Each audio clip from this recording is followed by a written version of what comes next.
Hi everyone, here's some of what's heading your way tonight. Your News at 9, a new sheriff is sworn into office in Ottawa County, Oklahoma. The village of Airport Drive is speaking out after Jasper County commissioners denied their request for CARES Act funding. I'm Zach Dodge with Why They're Upset, coming up. The coronavirus vaccine rollout facing new obstacles as a post-holiday surge starts to show its impact. I'm Phil Keating in Broward County, Florida, with the details coming up. Nick Kelly is weather tonight. Jacob Leonard has some sports as well. This is KOAM News at 9 on Fox 14. The 4 states' most watched news starts now. Thank you for joining us tonight. I'm Jordan Abbey. An office manager for a Carthage dentist is accused of stealing tens of thousands of dollars from her employer. Authorities say from 2017 until January of 2020, Miranda Wolf, right there, failed to deposit nearly $60,000 in cash the customers had paid to the dental firm where she worked. She's also accused of increasing her pay by more than $44,000 in 2019 and $2,700 in 2020, and using the company credit card as well to make more than $27,000 in unauthorized payments. Authorities have charged Wolf with 3 counts of stealing more than $25,000. Officials over in Kansas City are investigating a shooting outside the Missouri State Patrol headquarters. Authorities say it started last night when a man approached the building with a gun, and they say he fired the gun and refused to stop. At that point, troopers fired back and hit him. The suspect was taken to the hospital with non-life-threatening injuries. No one else was hurt in the incident. The Missouri Highway Patrol says the suspect's car had a, quote, suspicious-looking package in it. A bomb squad secured it, but officials have not said what was inside. Ottawa County, Oklahoma officially has a new sheriff. County officials today swore in David Dean. Dean started working as the sheriff yesterday. He says he wants to make the community proud of the sheriff's office again. Just get this sheriff's office where people can be proud of it again. Make everybody within this sheriff's office a family, to where everybody is happy to come to work, glad to come to work. Newton County Commissioner Stephen Chastain was also sworn in today. Nick Kelly joining us now with our first look at the forecast. Got some sunshine today. You know what? The temperatures are pretty good as well for January. I know, pretty hard to come by 50s for highs, Jordan, but we'll take it given what's coming our way within the next few days. 56, that was the official high out of Joplin Regional, far from the record of 71, but like you said, warmer than our normal of 44. After a cold start at 25 this morning. Clouds have been picking up throughout the evening. Nothing really underneath the clouds, but all this cloud cover is hinting at our next storm system ready to work in from the west. It's going to be a little while longer before the rain chances get in, so we're dry for now. Most of us still trying to hold on to the mid-40s, but ultimately I think we all drop back into the upper 30s with maybe a shower or two to start the morning drive out, but rain chances will pick up throughout the day tomorrow, and this could end as a bit of a wintry setup for us, Jordan, by Thursday. We'll break down the system coming up. All right, Nick, we'll see you in a little bit. Thank you so much. Some village of Airport Drive, Missouri leaders are upset with Jasper County Commission, saying the commission didn't handle the village's CARES Act request properly, and that commissioners used thin reasoning for denying their request. KOAM's Zach Dodge has this story. In September, the village of Airport Drive submitted 2 CARES Act applications to Jasper County, totaling around $47,000. Applications that the Jasper County Commission has denied. I would hope that the commissioners reviewed everything properly and didn't make any review of this outside of a public meeting, which is what certain emails that I have sort of indicate. Derek Snyder, attorney for the village, explains that in April and May, the village started 2 stimulus programs to help local businesses stay afloat during the state's stay-at-home order. So the village filed 2 requests in September to try and recover those costs. We began to be concerned when other applications were being awarded and approved, and yet ours seemed to be set aside. Snyder says later in December, they were told they were being denied because the requests appeared to be reimbursement for the village. The CARES Act guideline doesn't restrict revenue replacement in regards to assistance to individuals or businesses, and it also seemed the commissioners had already made a decision. One email I received from Commissioner Adams seemed to indicate the matter was closed. Fast forward to January 5th, when the commission held a hearing on the matter with Snyder, once again denying the request. They then seemed to determine that based on the amount of funding they had left and the need for future distributions of vaccines, that CARES Act would be going to that. Our obligation is to spend the monies as we think are the right way to spend the monies. and we're obligated to spend those monies accordingly. And unfortunately, every application is different, clearly, and there are clearly guidelines that they have to fit into.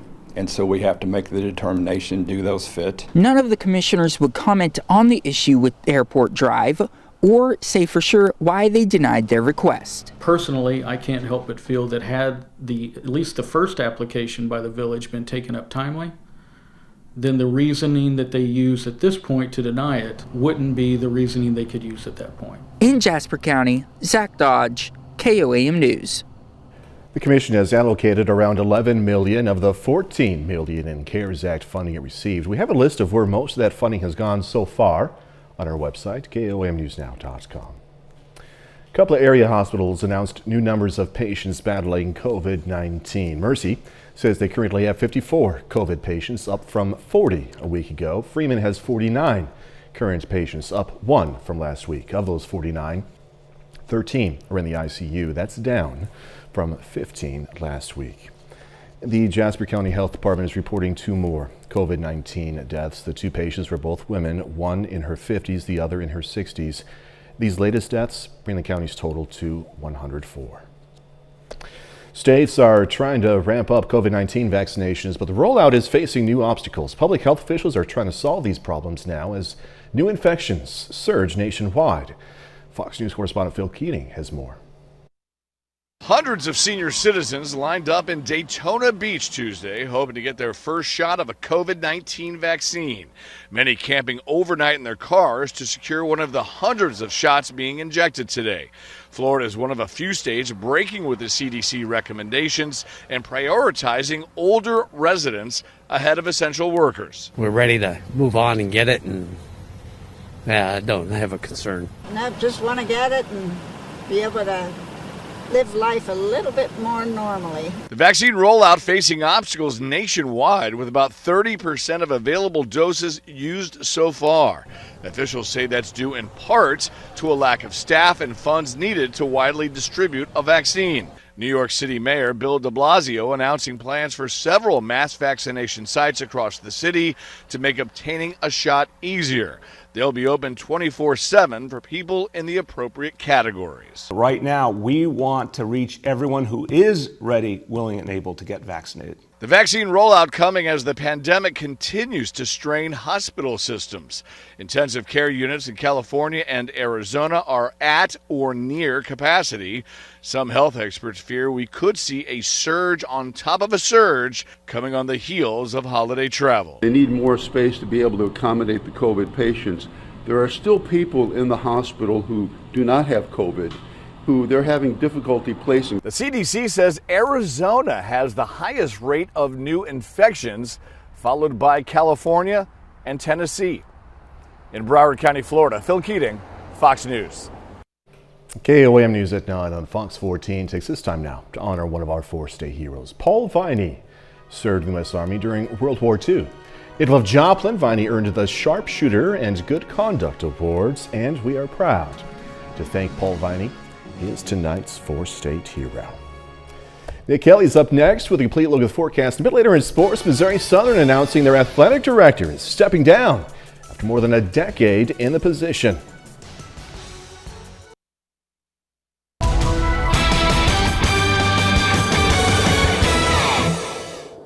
Hopefully you were able to savor this nice, kind of maybe mild if you want to put it that way, January day, because we have changes ready to roll on in.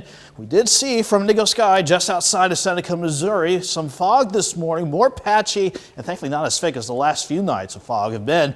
Then we saw just mostly sunny skies to start today, then a little cloud cover picking up. Cloud cover hinting at our next system on the way that wants to ramp up our rain chances starting tomorrow, and it could even start as early as the morning drive. We'll break down the future track here in a moment.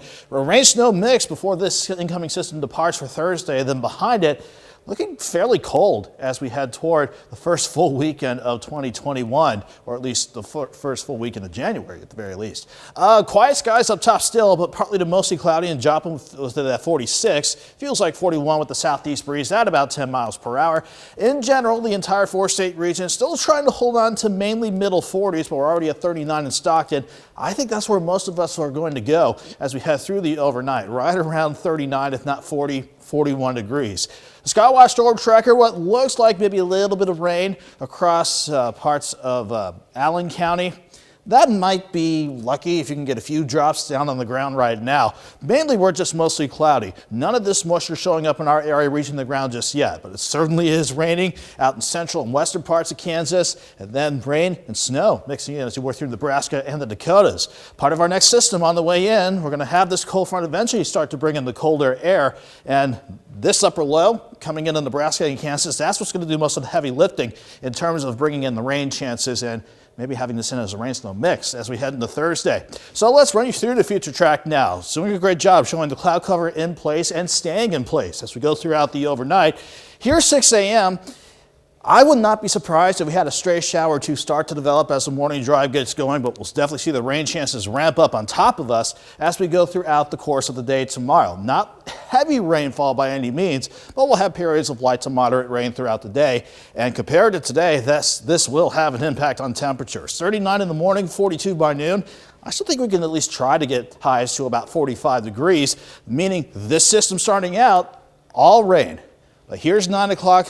Wednesday night, you can start to see some hints of pink and blue. That's with the upper level low really getting stronger and passing nearby, bringing in colder air upstairs and at the surface, meaning as we head into the overnight into Thursday, this will be a rain-snow mix that could try to accumulate in some spots. Fortunately, though, based on how we're looking before we go into the rain-snow mix, I don't see this amounting to very much, really. If we had to focus on potential snow amounts, I think most of us west of 49, maybe an inch or less, but I wouldn't be surprised if you go east of the interstate, especially closer to Springfield, if we had maybe some more accumulations on the order of 1 to 2 inches. That's still not set in stone yet. We've got plenty of time to watch that, but it will be cold Thursday with highs for 39. Quiet for Friday and Saturday. Then we'll see if a sneaking system to the south can bring us a stray snow shower on Sunday, Jordan, but definitely the better shot for rain or any precip this week, tomorrow and Thursday. Nothing stays the same. Enjoy the good stuff while it lasts, right? Absolutely, given how the weather can change fast around here, especially. Kelly, thank you so much. Coming up, deciding the Senate. The polls are closed in Georgia for the final races to be determined this election season. I'm Lauren Blanchard in Washington with the latest on the Peach State and the balance of power in the Senate coming up. A major election taking place in Georgia tonight. 2 Senate seats up for grabs. After weeks of campaign events and endless commercials, seemingly, voters have now made their final decision. President-elect Joe Biden and the president are both hoping their endorsements will play a big factor in the results. The current president, President Trump, of course. Fox News correspondent Lauren Blanchard reports now from D.C.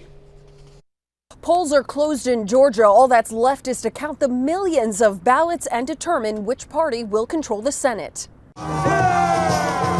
A historic runoff election is coming to an end in Georgia. Both Republicans David Perdue and Senator Kelly Loeffler are seeking re-election, and they have branded themselves as a firewall to the upcoming Biden administration's policies. What's at stake here is we want to hold the line against this radical socialist agenda. Their challengers, Democrats John Ossoff and Raphael Warnock, have said they would support President-elect Biden's domestic agenda. They need someone in Washington, D.C. who understands that health care is a human right.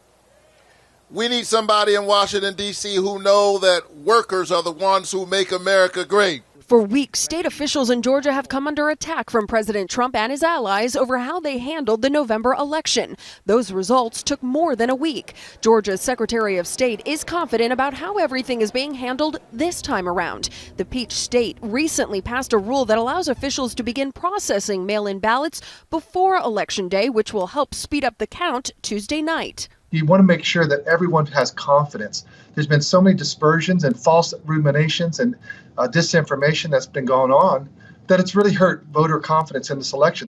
Election officials are also monitoring military and overseas ballots, especially in a tight race. They have until Friday to be counted. In Washington, Lauren Blanchard, Fox News. And just ahead, one last process to certify those presidential election results. It's been 63 days since the presidential election, and now Congress is on the eve of certifying Joe Biden the winner. I'm Ray Bogan with a look at why this may be a slightly more complicated process than normal. Coming up. What's normally a formality instead looks like to be contentious when Congress meets to certify November's Electoral College vote tomorrow. Fox News correspondent Ray Bogan has the latest on what to expect. Businesses are boarding up and large crowds are gathering outside the Capitol ahead of Wednesday's congressional electoral certification. It's standard procedure for Congress to affirm the winner of presidential elections, but this year, a group of Republicans are challenging the results. You have tens of millions of Americans who really have questions about the ballot integrity and election security. Fox News has learned Vice President Pence is expected to preside over the certification, but he may not stay the entire time. President Trump tweeted, "The vice president has the power to reject fraudulently chosen electors." White House officials tell Fox, quote, "The vice president will follow the law." At a campaign rally in Georgia for the Senate runoff, Pence said he has concerns about voter irregularities. We'll hear the objections. We'll hear the evidence. Also campaigning, Vice President-elect Kamala Harris. Let me just tell you something. We're going to be inaugurated, period. Republicans challenging the results say they'll present evidence of widespread fraud in key battleground states, although those allegations have been debunked and dismissed by state elections officials and judges. I don't support this challenge. I don't think that there's a basis for it. But it is being done under this federal law. Many top Republicans say they'll certify Biden's victory. A top House Republican wrote the challenges set an exceptionally dangerous precedent. The certification goes in alphabetical order, so the first state to be challenged will likely be Arizona. Ray Bogan, Fox News. It's the type of ring that would have fit perfectly on Marilyn Monroe for that iconic song. These diamonds, close to 13,000 of them. Definitely a girl's best friend. There's a new Guinness World Record for the largest number of diamonds on a single ring. 12,638. Look at that. Breaks the previous record by nearly 5,000 diamonds. The new record was set on December 21st. Remember that date. I'm going to mention it here in a few seconds. This ring is named the Marigold, or the Ring of Prosperity. It has a circular band. Look at that thing. Goodness. Compared to her hand. Circular band with an ornate floral design, weighs nearly 6 ounces, and the stones are 38-carat natural diamonds. Guinness World Records say all the diamonds are conflict-free. Now, to all the husbands watching, you're welcome. You're welcome because we couldn't air this story before Christmas. And what would have happened? Your significant other would have said, I want that. I want that for Christmas. No, Christmas is over. 30 more minutes, news, weather, and sports. Coming away, some Americans who used H&R Block to file taxes are having issues receiving their stimulus payments. Plus, how Missouri Southern is using students with large social media followings to promote the school through a new program. Also, leaving the Big Apple, more companies looking for cities with lower taxes. Some people say they aren't getting their stimulus payments because they're not going to the right account. The problem stems, we're being told, from an issue involving H&R Block. KOAM's Chris Warner has more. Ron Birch is one of a number of people who were expecting a stimulus check, but surprised to find their money had gone to an account that wasn't theirs. Once the tool became available on the IRS website, I went ahead and checked it, and lo and behold, it shows, the last four numbers of some other account that is not my bank account. And that caused concern for Birch. I was absolutely very concerned, especially, with this day and age. Who knows, who has your information, who knows what they can hack, how they can hack it. So, yeah, immediately I was concerned. Now, he wasn't the only one with the issue. Bailey Ward found the same surprise using the IRS tool. So I called H&R Block, and she didn't really explain anything. She just said that they sent it there because whenever we paid our fees for doing our taxes, that it went to their bank account. And I'm like, why? And she didn't really explain why. We reached out to H&R Block, who provided a statement saying in part that they are aware of the issue and they, quote, immediately deposited millions of stimulus payments to customers' bank accounts and onto our Emerald prepaid MasterCard, and that direct deposits are being processed. As for what happened, those that filed with H&R Block in 2020 had an option to have H&R Block take their fees from your tax refund. Now, to do that, your refund is sent to an H&R Block account. They take their fees, then send the money on to you. The IRS deposited this stimulus check into those accounts, so now H&R Block is processing them. In Joplin, Chris Warner, KOAM News. We did reach out to the IRS for comments on how the problem started, but did not receive a response as of yet. Technology is changing the way universities recruit students. Over at Missouri Southern, the marketing department is growing its social media ambassador program, utilizing influencers to grow its presence and reach online. KOAM's Kate Kelly takes a look. Hannah Smithson has nearly 1,400 followers on Instagram, and that number continues to grow as she adds to her profile with plenty of green and gold. I had a few people that have looked at my profile, and they're like, okay, I see you go in Joplin, like what school is that? And I tell them about it, and they're like, we've never heard about it, like what made you come here? And so I tell them. As part of Missouri Southern's social media ambassador program, Hannah uses her reach to promote campus events, show off Southern swag, and offer helpful advice. They ask me questions about campus or even classes. I've had people that just message me about classes asking me for help or just how to get around campus, stuff like that. So it's definitely something that people feel like they can just reach out to me. The program began about a year ago under Ashley Erickson. It started off with just 8 students, but quickly grew to 15. She says it's become a useful tool to boost engagement online. Everyone kind of can feel what an ad looks like. And our goal is to create this genuine and authentic voice. And what better way to create that voice than to use actual voices of our own students. Erickson says prospective students tend to respond more to hearing testimonials from people they see as their peers. Our goal is to create a relationship with our campus community and then with the high school community. We want these people to be local or people that are relatable. So they're transfer students or they're from some of the schools, the high schools that are just from around here. In addition to getting free stuff, influencers also take home a new set of skills, something Smithson plans on using in her future. To my field, I'm actually looking at a marketing position at a hospital back home. I didn't ever think I would be doing something like that, but this has really opened doors for me. So that's another thing that I'm really thankful for this program about. In Joplin, Kate Kelly, KOAM News. Erickson says some influencers have told her the program kept them from dropping out when things got difficult during lockdown, providing them with a network of friends to keep them going. The spring 2021 social media ambassador application deadline is set for 5 p.m. on January 13th. A Wisconsin prosecutor announced today he will not file criminal charges against any police officer involved in the Jacob Blake case. Blake was shot in the back 7 times in Kenosha last summer, leaving him paralyzed and setting off sometimes violent protests in the city. Blake will also not be charged in the case. In anticipation of renewed protests, Kenosha's mayor was given the power to impose curfews, and Wisconsin's governor activated 500 National Guard troops to assist. American Airlines is joining Alaska Air in changing policies for travel with emotional support and service animals. Effective next Monday, American will allow a dog trained to perform tasks for the benefit of a qualified individual with a disability. They will be making that allowance. Travelers will be required to submit the Department of Transportation's Service Animal Air Transportation Form, however, before their trip to confirm their animal is a legitimate service dog. Existing bookings for emotional support animals will be honored through February 1st. If a passenger is traveling with an animal that does not qualify as a trained service animal, however, it may be transported as a pet. The New York Exodus, as it's being called, more companies and big banks are packing up, relocating to low-tax states for a fresh business start. Fox Business Network's Christina Partsinevelos is at the New York Stock Exchange with the reshaping of Wall Street.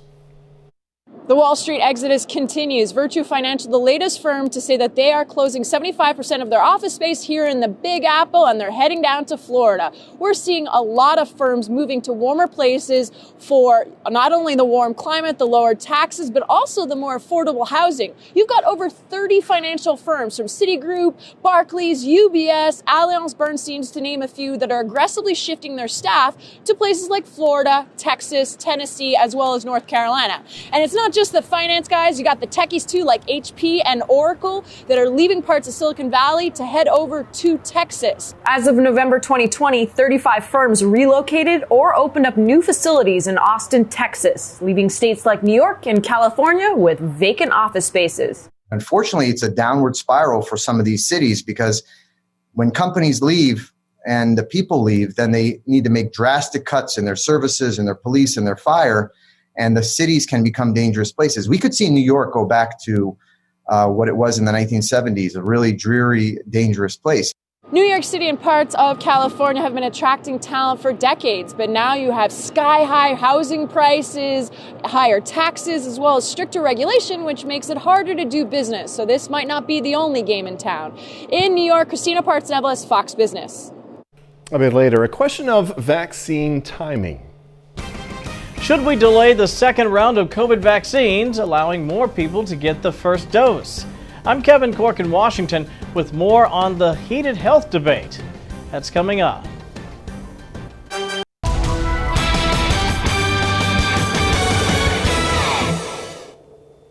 We kept things pretty quiet today, and hopefully you did have a chance to enjoy it, because we're going from partly to mostly sunny skies and highs in the 50s today to quite a change in the weather setup starting tomorrow. We had to get past some fog this morning. It was more patchy and thankfully not as dense or as thick as the past few nights of fog were. But once we got past that little bit of morning fog, we had nice looking skies up top.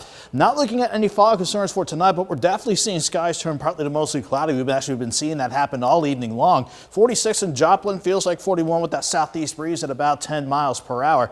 Everyone's pretty much trying to hold on into the mid 40s, but we have 41 in Stockton already, 41 in Milnette, Cassville, Miami, while we're 46 in Parsons. So it's staying kind of cool out there, but I think we'll drop back into the upper 30s for tonight. Ahead of that next storm system, which looks like it wants to produce at least a few showers around Bourbon County and working up to Lynn County. While that might look like rain reaching the ground on the radar, it's still fighting a little bit of dry air just above the surface. So we're lucky if any of this is coming down as maybe a few sprinkles, but it's definitely raining where we see the bulk of the moisture still rotating around the Dakotas into Nebraska, and some trailing moisture with rain and snow working across the Colorado-Kansas state line. All power of the next storm system on the way in. First, a cold front that will bring in the colder air for the next few days, and not to mention the part of the system that's going to do the main heavy lifting here, this upper low working out of the Rockies and into the Central Plains. That's our main weather driver for the next few days, especially starting tonight as it keeps the cloud cover in place. While the future track might suggest most of us quiet at 6 o'clock, I would not be surprised, honestly, if we had some scattered showers already developing in our far western counties before we get the morning drive started. But we start cold in the upper 30s. Then the rain really expands in coverage and just continues throughout the course of the day. But you see how it's not too heavy. So we're talking about just periods of light to sometimes moderate rain. But even though it's not heavy, this setup's going to definitely have an impact on temperatures. 39 in the morning, 42 by noon, afternoon highs around 45. We keep it rain to start Wednesday evening out, but once we get after 9 o'clock, the upper low is going to bring in much colder air upstairs and at the surface for this to go to a rain-snow mix as we go into Thursday. This wants to try to hang around as we go into early Thursday afternoon. So in terms of what this wants to do in terms of accumulation, mainly an inch or less in terms of snow, and not looking at any big issues on the roads for much of you. But from Stockton Lake, and let's say to about the I-49 corridor points east, I would not be surprised if we had a little bit more of accumulations, maybe 1 to possibly 2 inches. We're still fine-tuning that for you, but that's the way things look right now. Half an inch to an inch of rain, that's looking much more likely to come out of the storm system as it rolls on through. 45 tomorrow, let's go cold, staying in the 30s for Thursday. Then we're dry Friday and Saturday with highs holding near 40. Another quick system wants to skirt us by Sunday. Not completely convinced it'll be a dry Sunday, but I'm going to hold on to a stray snow shower, but definitely looking at more unsettled weather for the next few days, Jordan. Keep that shovel handy. Right. Yeah, if not that, the umbrella. Definitely. Nick Kelly, thank you so much. The city of Indianapolis says the NCAA tournament is going to bring the city something it needs: money. Hotels are welcoming the news. The Indiana Restaurant and Lodging Association says 2/3 of hotels in the state are facing bankruptcy. Now, obviously, visiting teams need to stay somewhere, and at least 4 hotels in downtown Indy will be designated bubble hotels. All right, coming up in sports, Neosho High School basketball taking on top 10 ranked East Newton. Plus, Missouri Southern's athletic director is resigning. Gonna tell you who will temporarily take over for him. We're talking.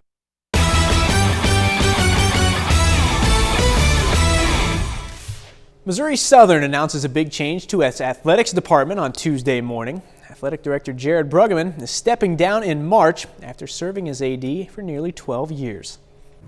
Missouri Southern Athletic Director Jared Bruggeman is about to make a career change. I'm not sure if I want to be in athletics or not. It's been a great run for me. It's been 20-something years working in athletics, but also there's other opportunities out there as well. Bruggeman is stepping down as Athletic Director at Southern, effective on March 16th. Following the conclusion of the winter sports season. This is the time of the year if we're going to be moving forward, time to get that announcement out. So very exciting time, I think, for me as a person, for the family, and certainly I think for Missouri Southern as to get a chance to bring somebody else in and get the program working as well. Since being hired in 2009, Bruggeman, among other things, has helped bring some pretty big facilities additions to the school, including the North End Zone facility at the football stadium, artificial turf, and a new video board. Oh, it means a lot. And again, it was a group effort. It means a lot to show how this campus can progress by working together and working with other folks,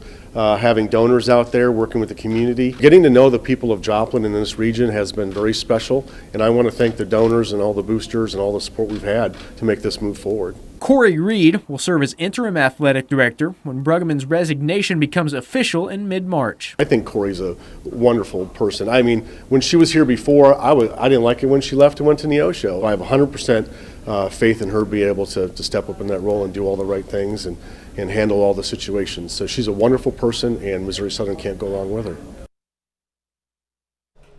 Missouri Southern is also currently looking for a head football coach after the school parted ways with Jeff Sims in December. Well, they're separated by less than 10 miles, and so far this season, they've been 2 of the best boys basketball programs in the area. The East Newton Patriots welcome in the Neosho Wildcats tonight for their first game of 2021. East Newton, just 1 loss, sitting at 9-1. Neosho enters the night at 7-2 overall. East Newton grabs the early lead. Kyson Lehman with the bucket off the rebound. He had a game-high 17. Patriots lead by 3.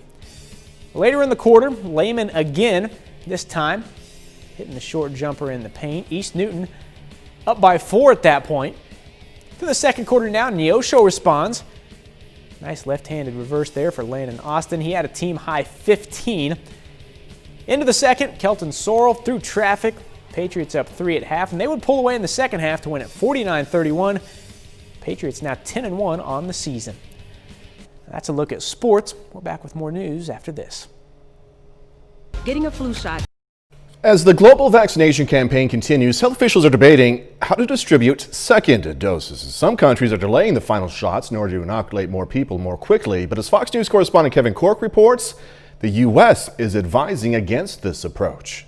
I just received my second dose of the Pfizer vaccine, and so I'm really excited because that means I'm just that much closer to having the immunity. As the first Americans receive their second dose of a COVID vaccine, a debate is heating up among scientists and public health officials around the world. Should we delay second doses and prioritize the first round of shots, allowing more people to have some degree of protection? Or should we stick to the designated schedule between doses, 21 days for the Pfizer vaccine and 28 days for the Moderna vaccine? Some countries have already decided to postpone booster shots. Denmark has approved a delay of up to 6 weeks between doses, hoping to protect more people against COVID-19. And Britain announced last week it will wait 12 weeks before administering final doses. We should prioritize having as many people getting the first dose as possible. and that will allow us to get protection to more people. Germany and Ireland are also considering similar ideas, but health officials in the U.S. have made it clear this will not be the case in America. In a statement released Monday, the Food and Drug Administration emphasized the importance of sticking to the authorized dosing schedules, saying, quote, "Without appropriate data supporting such changes in vaccine administration, we run a significant risk of placing public health at risk, undermining the historic vaccination efforts to protect the population from COVID-19. Britain is also allowing people to mix and match vaccines, something the FDA strongly advises against. In Washington, I'm Kevin Cork, Fox News. When we come back, going to get a preview of Fox's new show that's all about naming some tunes, premiering tomorrow. The reboot of a classic game show debuts on Fox this week with a Tony-winning host and Grammy-winning band's leader. Here's Fox's Ashley Dvorkin with a look at Name That Tune. I can name that tune in 2 notes. Test your musical knowledge with the reboot of Name That Tune, hosted by Jane Krakowski with bandleader Randy Jackson. The two bring contestants through rounds of challenges for the chance to win big, maybe even take home $100,000. The person who knows the most music in round 1 is never the person who ends up going through. You just do not know who it's going to be. You never know. It's been really fun to see it turn on a dime and bid a note. And remember, you may know the song, but you maybe don't really know the title. We're playing for the big money. The revamped show has iconic games and new ones. We have a series called Mixtape, which is Jane's playlist. It is my actual playlist. There's songs on there you never knew that Jane Krakowski would ever listen to. It's a deep insight into Jane's world. My love playlist, my dating playlist, my workout playlist, my party playlist. Jane and Randy say they both grew up watching the show. Now it's Jane's first gig as game show host. I really wanted to do something live on TV where I had more connection with the people as me, Jane, and not necessarily some of the characters that I play. It's also a different kind of competition TV for the former American Idol judge. I didn't really want to go back into a straight competition show, judging again. So it was really a nice extension and a growth for me. Yes for me, dog. And a new show may mean new signature catchphrases. There may be some new phrases you got to tune in to watch. Name That Tune. Name That Tune premieres January 6th after The Masked Dancer right here on Fox. Ashley Dvorkin, Fox News. And that's our time for tonight. Thanks for joining us. We're going to leave you with video of iridescent clouds over China. Look at that. Pretty cool. Hey, be safe. Do this all again tomorrow. See you then.